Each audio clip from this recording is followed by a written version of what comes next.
Il-Partit Nazzjonalista jrid ikun dak il-partit li jikkonvinċi lin-nies u li jirbaħ. Dan ħareġ ċar waqt id-dibattitu li xandar fuq Net Television il-ħamis filgħaxija bejn il-kontestanti għal kariga ta' kap tal-Partit Nazzjonalista, Alex Borg u Adrian Delija.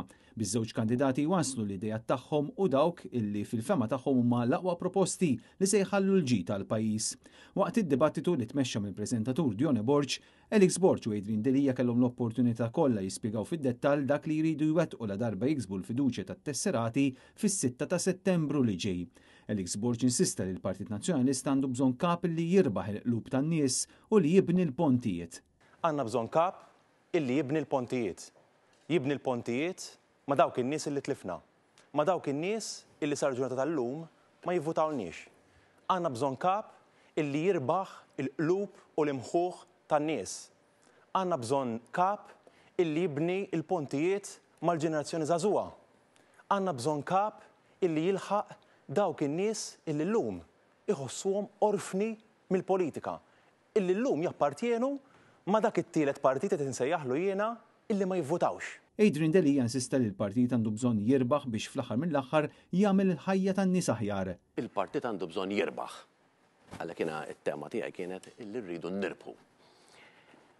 Għax partit jeżisti biex jirbaħ elezzjoni biex ikun fi gvern ħalli jagħmel il-ġid il-pajjiżna ibiddel id-destin tal-Maltin u l-Awċin billi jagħmlilhom ħajjithom aħjar. Alex Borg kellem dwar dak li sejjaħ outreach fil-lokalitajiet. Jiena waħda mill-pjanijiet prinċipali tiegħi illi fl-ewwel mid-ġurnata jekk inkun kap tal-Partit Nazzjonalista tkun propju li l-kap innifsu ma jkunx id-dar ċentrali imma jkun fost il-kumitati tagħna, fost il-kumitati li ma mmorrux biss biex insibuhom għal maratona biex jiġbru l-flus jew għat-tiġdid tat-tesseri imma nagħtuhom l-empowerment għax dawn huma n-nies li dejjem kienu hemmhekk li dejjem baqgħu leali huma s-soldati tagħna illi jafu x'hemm fir-raħal tagħhom u rridu nużawhom biex nagħtuhom poter politiku illi jresqulna n-nies. Dan fil-waqt li Adrian Delija rrefera l-inġustizzji li jridu jiġu indirizzati. Waħda mill-ewwel affarijiet illi nagħmel hi jekk il-Partit Nazzjonalista jkun fil-gvern, min għandu raġun irid jieħdu u jrid jieħdu f'sena waħda biss. Jiena xbajt nisma' stejjer ta' nazzjonalisti illi weġġaħħom gvern nazzjonalista stess. Nazzjonalisti li weġġaħħom iktar gvern laborista, laboristi li weġġaħħom gvern laborista, irridu nibdew clean sheet illi dawn jingħataw rimedju fi żmien sena min għandu raġun ħajjieħdu.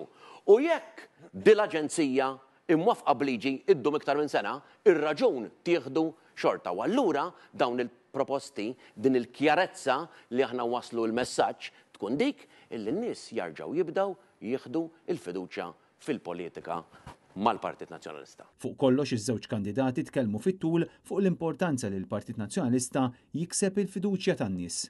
Fl-aħħar mill-aħħar, iva okej, tħalta d-elezzjoni interna, ovvjament trid tirbaħ, però fl-aħħar mill-aħħar jiena l-gowl aħħari mhuwiex li nirbaħ l-Adrian Delija, imma jien huwa li nirbaħ lil Robert Abela, jien irid nirbaħ lill-Partit Laburista, jien tħalta li din biex inġib rebħa lil partitari ta' barra. Inkunu kapaċi nippreżentaw irwieħna bħala gvern alternattiv mhux għalina il-kandidati għal-kap, imma għalikom it-tesserati għalikom il-Maltin u l-Awċin, għax ir-rebħa tal-Partit Nazzjonalista hija r-rebħa ta' pajjiżna. Fit-tmiem id-dibattitu, Alex Borg tenna li t-tesserati f'din l-elezzjoni se jkunu qed jeleġġu l-Prim Ministru tal-futur, dan fil-waqt li Adrian Delija minħat jew saħaq li r-rebħa tal-Partit Nazzjonalista fl-elezzjoni li ġejja għandha tkun ir-rebħa ta' pajjiżna.